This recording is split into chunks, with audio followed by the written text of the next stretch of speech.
Você está ouvindo Feijoada Completa.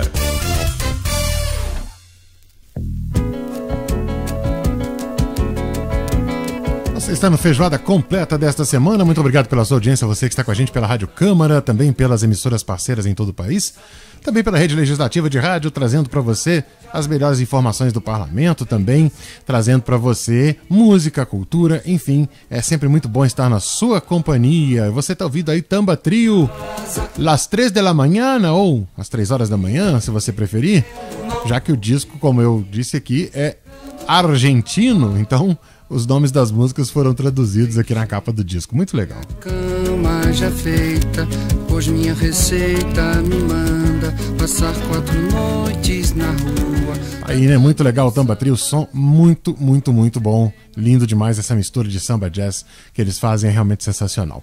Bom, agora tá na hora da gente conhecer peculiaridades, coisas interessantes do nosso Brasil afora, né, numa cidade lá do interior da Bahia. É hora do nosso Brasil de Ponta a Ponta.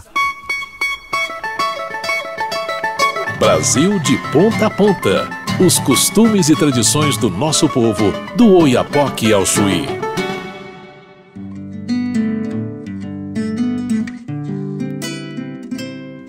Estamos ouvindo aí o violão do Carlos Alberto. Carlos Alberto, que é violonista, cantor e compositor da cidade de Candeias. Bom dia, natureza. Bom dia, meu povo daqui. Candeias de luz e grandeza. Pois é, a cidade de Candeias, né, no recôncavo baiano, é conhecida por ser aí a sede do primeiro poço de petróleo que foi descoberto no Brasil em 1941. Mas o historiador e poeta, né, escritor candeense Jair Cardoso, ele observou que nos últimos anos a cidade tem mostrado uma surpreendente vocação literária.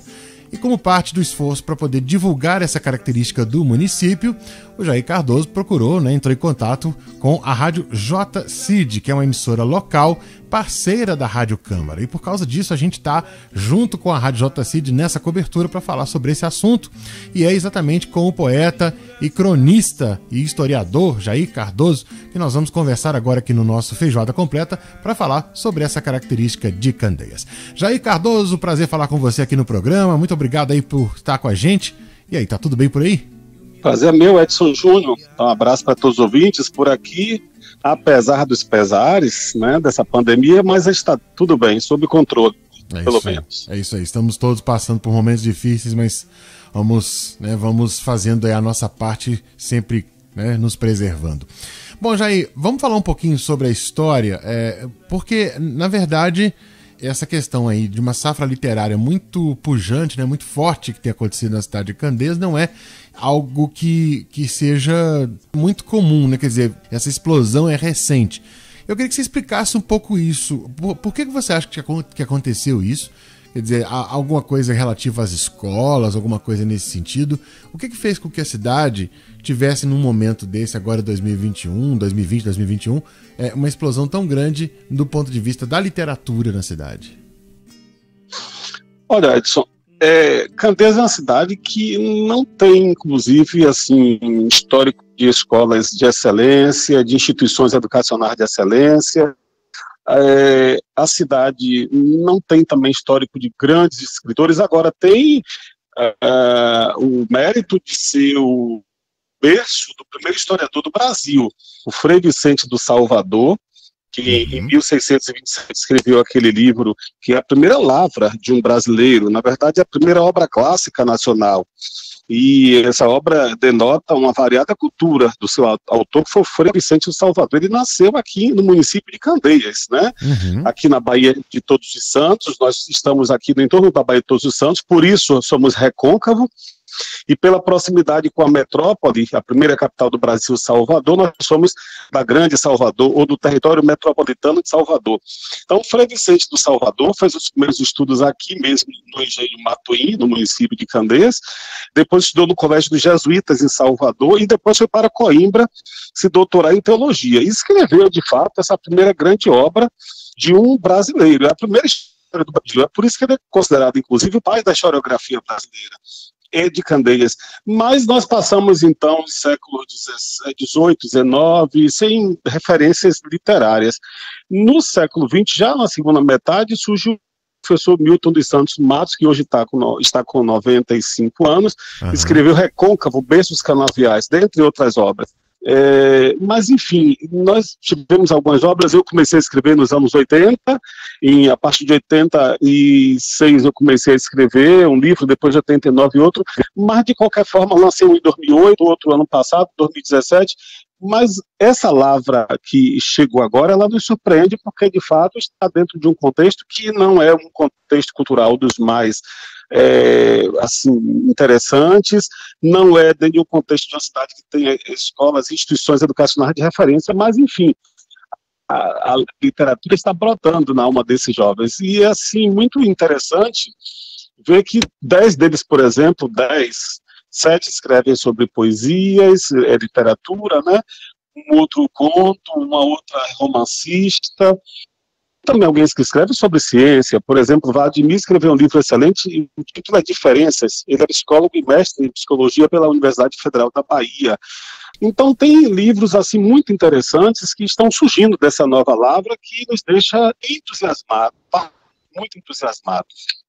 É interessante, né, você colocar esse contexto aí, porque, na verdade, como você disse, né, a cidade não tem uma tradição educacional, referência em termos de país ou até de estado, mas você acha que a literatura, quer dizer, o fato das pessoas estarem buscando, de um certo modo, ler os mais variados tipos de livros, mas e até mesmo por causa dos livros eletrônicos, isso pode estar influenciando as pessoas a começarem a escrever? Olha, a literatura, ela brota da alma, ela é uma necessidade, né? Nós precisamos da arte para viver. Então, eu tenho observado que as almas buscam, de fato, como dizia o próprio Castro Alves, né? As almas buscam o beber.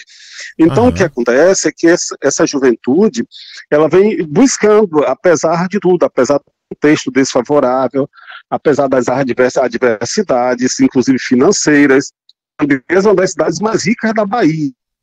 Um povo muito pobre. Vivemos aqui uma contradição gigantesca. Você imagine que essa cidade viveu colonial imperial, foi uma das primeiras áreas de colonização do Brasil, com mais de 20 engenhos de açúcar, né? A população é majoritariamente negra, exatamente por causa desse período aí da escravidão. A cidade recebeu mais muitos contingentes, né, da chamada diáspora africana. Então, nós somos uma cidade diaspórica. Candeias é uma cidade negra. Tivemos o momento da grande romaria, mais de 200 anos aqui, foi um grande palco de romarias, a Nossa Senhora das Candeias, o maior centro de peregrinação da Bahia e um dos maiores do Nordeste e do Brasil foi exatamente Candeias, a partir do século XIX até 1950, mais ou menos. O petróleo é descoberto em 1941.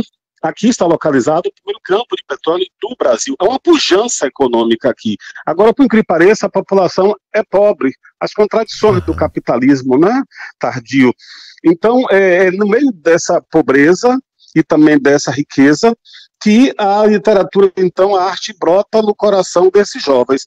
Eu tenho a impressão que aí você tem elementos de famílias particularmente que estimulam, alguns professores em particular também que estimulam em sala de aula, mas não tem assim um fenômeno conjuntural que explique esse novo surto, né, essa nova lavra de escritores de bons quilates. Não tem, pelo menos eu não vejo a princípio.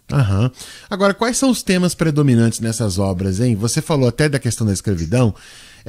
Quando veio a abolição, os negros que estavam, né, nos engenhos, que estavam atuando, trabalhando aí, eles permaneceram no município, foi por isso que a cidade acabou se tornando uma cidade predominantemente negra. Eu queria que você explicasse um pouco isso, quer dizer, e também a questão da literatura, se esse fenômeno da diáspora africana também ele está presente nesses textos. Interessante, está sim.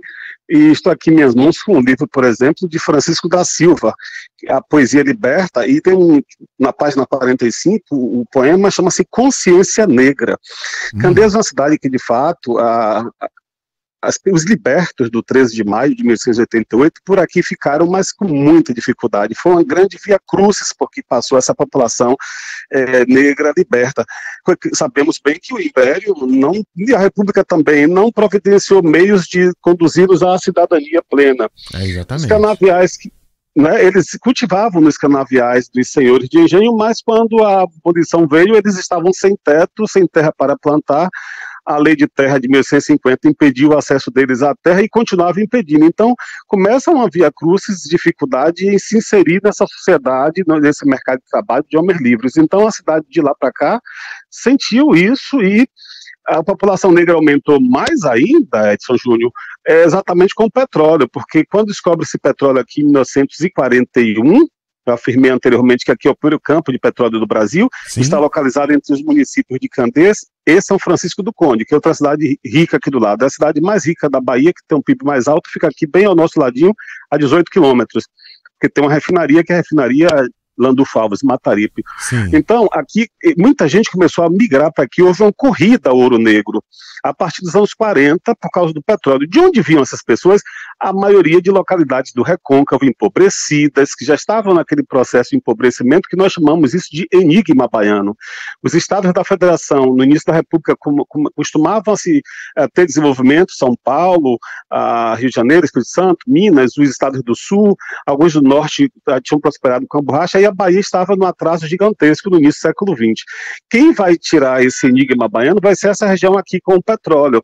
Então, muita gente começa a vir das cidades de Cachoeira, Santo Amaro da Purificação, São Gonçalo dos Campos, e todas essas cidades aqui, Maragogipe, pessoas negras. Então aí aumenta o contingente de pessoas negras, porque o Recôncavo da Bahia é uma região essencialmente negra. Então veja, por exemplo, esse poema aqui do Francisco da Silva, você perguntou as temáticas, né, sobre o que eles escrevem, sim, sobre o amor, sobre a vida, sobre a cidade, sobre as dificuldades, né, escrevem sobre uma série de questões, racismo, mas o amor é o predominante. Agora, esse poema aqui do Francisco da Silva, Consciência Negra, olha, a negritude aflora d'alma por toda a terra, como que surgissem das entranhas dessa pele bela, que os povos sejam fiéis aos seus deuses, que não se afastem, que não reneguem sua igualdade, e a sua única existência, que não renuncie sua imagem de semelhança, e que da consciência aflore o grito que destruirá o preconceito e a desigualdade. Então veja esse poema Consciência Negra, como ele coloca, né? Muito bonito, muito, né? Bonito mesmo. Nessa questão do preconceito, da discriminação, né? A beleza da pele, veja a autoestima da população negra que se eleva aqui quando ele coloca exatamente como que surgissem das entranhas dessa pele bela. Né? Lindo demais. Então eles escrevem sobre questões muito variadas, né? Agora, Jair, como é que está essa questão de publicação hoje para essa turma aí que está, né, com essa sede toda de escrever, de colocar no computador ali as suas emoções, de colocar as suas questões, seus questionamentos, tudo isso em forma de poemas, em forma de romance, em forma de crônicas, contos. Bom, como é que está agora para publicar isso?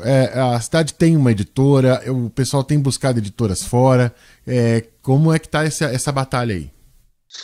Olha, esse é o maior problema deles, porque a cidade não tem um apoio de fato, existe até uma Secretaria da Cultura, mas de qualquer forma não existe uma política cultural na cidade. Por exemplo, para editar cada livro desses, para publicar, cada um tem que fazer as suas expensas, tem que fazer com o próprio bolso. Alguns até vendem antecipadamente os livros aos amigos, às pessoas próximas, familiares, e dão o valor de entrada para a editora para poder, então, custear esses trabalhos. Infelizmente, outra coisa que a gente observa, além de faltar esse apoio do poder público de forma direta, também falta o apoio da sociedade. A Candeias não tem um público que leia muito, por exemplo, que faça com que esses jovens autores se interessem em publicar por causa exatamente de uma sociedade que não é lá muito acolhedora em relação à literatura. É outra dificuldade que eles têm, que a gente fica tentando entender o porquê de brotar tanta coisa boa em um solo, de certa forma, áspero, a cultura, né?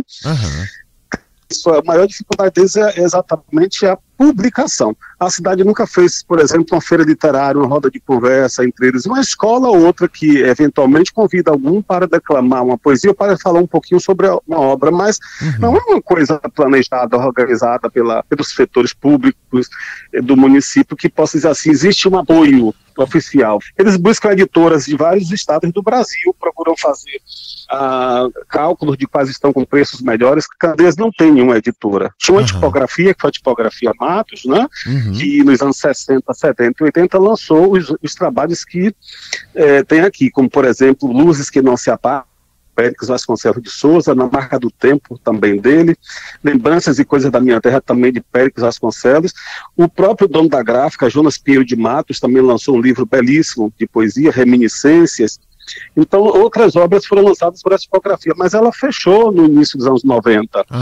Então, essa safra nova, ela não tem também esse suporte dentro da cidade de uma editora, uma gráfica, alguma coisa parecida. Pois é, uma boa sugestão aí que você está fazendo, né, de ter essa possibilidade com rodas de conversa, com feiras literárias, já com a cidade com tantos nomes se dedicando à literatura, acho que de fato seria uma coisa importante aí ter esse espaço, até para que a própria cidade conheça o que ela tem de mais rico nesse momento, que é exatamente essa safra super bacana de escritores, um fenômeno muito bonito e que precisa ser aproveitado e que precisa ser reconhecido. E a gente aqui, através dessa parceria com a Rádio JCID, conversando com você também, aqui na Rádio Câmara, trazendo para todo o Brasil, para todo mundo que está escutando o Feijoada Completa, um pouco do que é a cidade de Candeias e do que é essa safra literária dos escritores de Candeias. Jair Cardoso, escritor e historiador, conversando aqui com a gente no Feijoada Completa aqui da Rádio Câmara. Jair, eu quero agradecer muito a sua presença, quero agradecer com muito carinho o pessoal da Rádio JCID pela indicação, né, dessa pauta e quero deixar a nossa casa sempre à disposição de vocês com essa parceria bacana que a gente tem com tantas emissoras aí por esses rincões do nosso Brasil afora. Muito obrigado pela sua participação, Jair, e boa sorte para você e para todos os escritores de Candeias e para a cidade de Candeias. O nosso grande abraço. Abraço para você, amigo Edson Júnior. Só queria encerrar com essa poesia, ela é pequena, de Natália Cavalcante, no livro A Maresia. Vamos lá. Lembrete, tentar é válido. É sempre o primeiro passo. São mudanças gradativas e caminhos tortos. Quando começamos a tentar, já começamos a mudar. Se tentar é fazer, logo fazer será conseguir, sem retrocessos e à frente e progresso. Lembrando que em tudo há razão e emoção para seguir. Esse poema bonito aqui é os nossos jovens de todo o Brasil para que possam, de fato, prosseguir na sua jornada e nos seus sonhos. Não sepultem seus sonhos. É isso aí, tem que sonhar e tem que buscar e tem que brigar para realizar. Jair, grande abraço, muito obrigado pela participação e muita sorte aí para vocês. Obrigado, um abraço. Um abraço.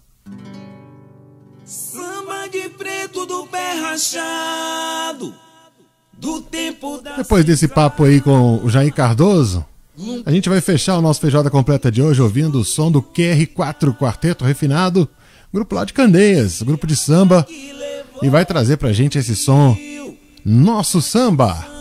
E o Feijoada Completa desta semana teve a produção da Lucélia Cristina, a apresentação minha, Edson Júnior. A gente volta na próxima semana com mais um programa Feijoada Completa. Você fica aí com o QR4 Quarteto Refinado, Nosso Samba. Grande abraço, gente, até semana que vem. Tchau, tchau. Surgiu, foi na Bahia o nosso samba de roda. Os negros batuqueiros, botas negras pra sambar.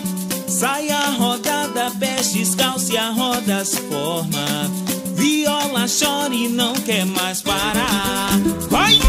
Surgiu, foi na Bahia o nosso samba de roda. Os negros batuqueiros, botas negras pra sambar. Sai a rodada, pé descalço e a roda se forma. Viola chora e não quer mais parar. Chora viola. Quando se ouviu a negra com seu balaio, começou logo a tremer. Balaio mexer, olha o balaio. Balaio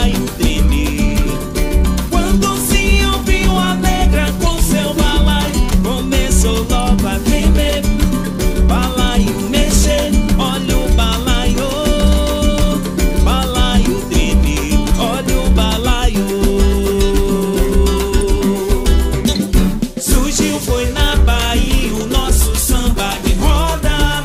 Os negros batuqueiros, botas negras pra samba. Sai a rodada, pés descalço e a roda se forma. Viola chora e não quer mais parar. Violeira! Quando se ouviu a negra com seu balaio, começou logo a tremer. Balaio mexer, olha o balaio, balaio tremer. Quando se ouviu a negra com seu balaio, começou logo a tremer. Balaio mexer, olha o balaio, balaio tremer, olha o balaio. Quando se ouviu a negra com seu balaio, que balaio! Você acabou de ouvir Feijoada Completa. Música e informação com tempero especial para fechar os trabalhos da semana.